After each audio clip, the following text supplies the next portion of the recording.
12. mai varahommikul plahvatasid Ida-Virumaal õppegranaadid ja tärisesid kuulipildujad. Suurõppusel Siil algas lahingutegevuse viimane rünnakuharjutus. Eelmistel päevadel raskete lahingute hinnaga loovutanud maalapid tuli esimesel jalaväebrigaadil nüüd tagasi võtta ning enda jõud ja oskused lahinguväljal maksma panna.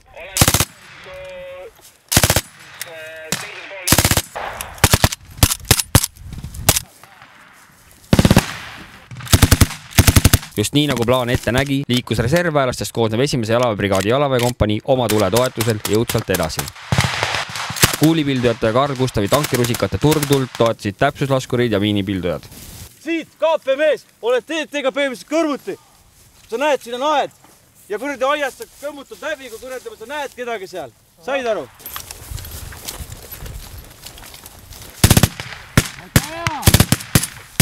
Oleme!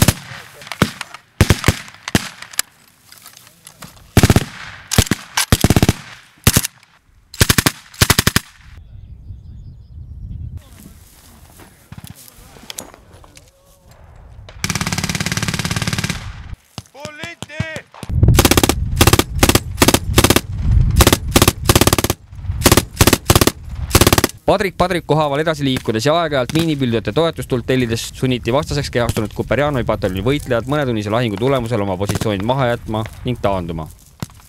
Siiski polnud Kuperjanovi poisid papist ning nad polnud nõus vastasele jalatäitki loovutama, kuigi mängustsenaarium nägi seda ette.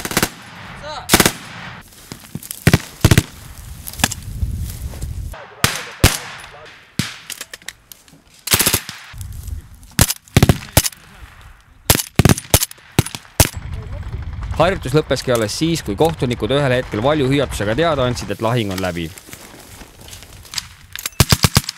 Laiali mindi sõbralikult ning teineteise kallal aasides, sest vaatamata mitmele pihte saamisele polnud mõni mees suures lahingutuhinas nõus pikali viskama ja surnut mängima. Mis tunne on? Hea. Mis te vastasele öelda tahaksite? Nad ei võida meid heale. Järgmise korrani, jah. Selg on märg ja riided seljas märg ja ma arvan, killuvest on ka märg. Ma tulingi vabatahtlikult ja päris äge on olnud siiamaani. Suurõppus Siil kestab 4.–15. maini. See on Eesti kõigi aegade suurim õppus, millest võtab osa 13 000 Eesti ja NATO liitlasvägede sõdurit.